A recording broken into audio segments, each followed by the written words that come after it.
Run my company, I left the military 2.5 years ago after working in the field of information operations. And that's a broad piece all the way from electronic warfare through to influence, psychological type operations.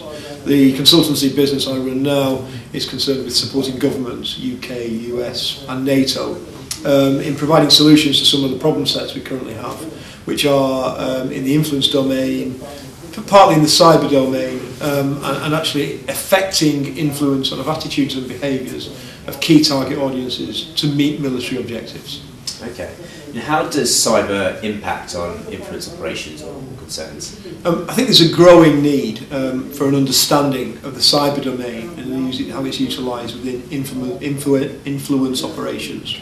And the best way to frame that is from two perspectives. One from a defensive perspective in terms of understanding how potential enemies such as terrorists or insurgents use the cyber domain through the internet, tools like YouTube and even communication tools to reinforce their effect. So for example, an IED is utilised in Afghanistan or Iraq to kill soldiers. The effect is multiplied by having it on within the internet within a short period of time, and developing that as a tool for bringing support into what could be perceived as a global jihad was certainly reinforcing the effect of what they're trying to achieve. So from a defensive position, we need to understand the cyber domain as it's used by potential enemies to exploit either information or the actual tool of expressing what they're doing to a broader audience. I think secondly, we need to understand how it can be utilised as a tool for getting our message or our influence capability out into a wider space. And that's the use of internet sites, websites, maybe the use of social networking tools. And there's some good examples of this at the moment. US for Afghanistan, ISAF headquarters, even the American forces in Iraq have got their own site or own presence on items like Facebook and Twitter. They do live news feeds on Twitter, and they also do Facebook pieces, which gets their message to a broader audience. Now, there's a question about understanding the space further and understanding which audience they're reaching with that and how they could further enhance it. Okay, I mean, with that in mind, what role do you think social media can play and new technology as well in defence and security? I think the reality is that the world is changing, if not the world has changed, and the way people consume information has changed in a way that needs to be understood by people who are trying to use or utilise lines of communication to affect influence.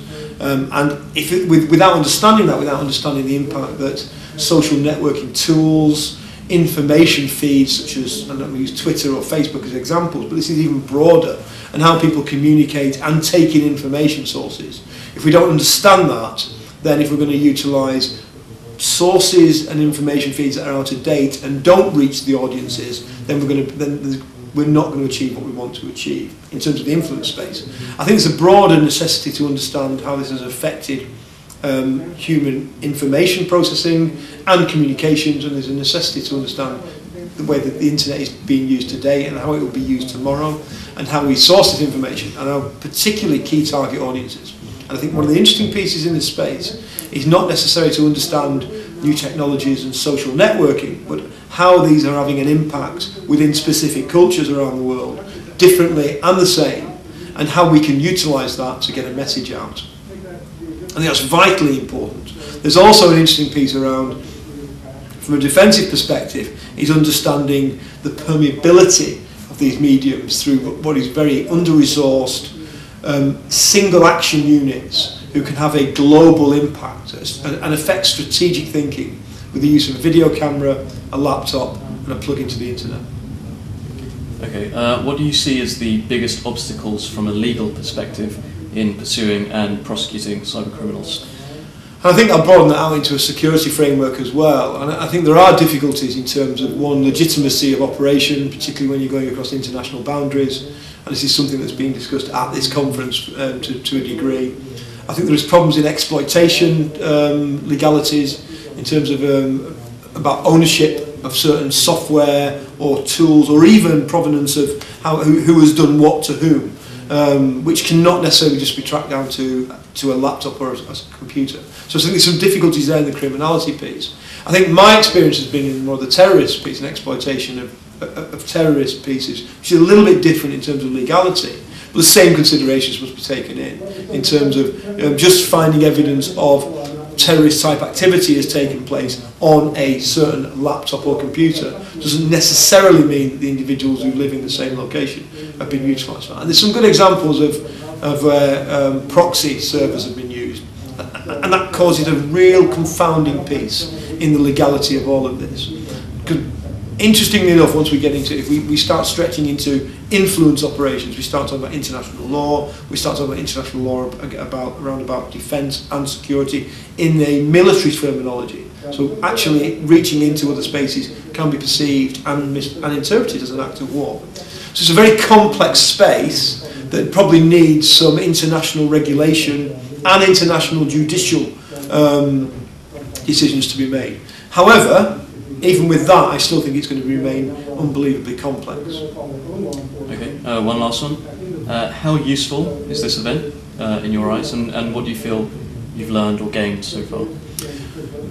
The IQPC event, and I've been coming to cyber warfare for about 3 or 4 years now, and it's grown and grown as an event, and it's probably bigger than it's ever been. And that kind of reflects the timing in terms of it's become a focus for government, US setting up Space Command and the Cyber Command within that, the UK setting up the Office for Cyber Security, and the refocusing of efforts. I think the conference has reflected these changes, both in the people speaking and the topics they're speaking about.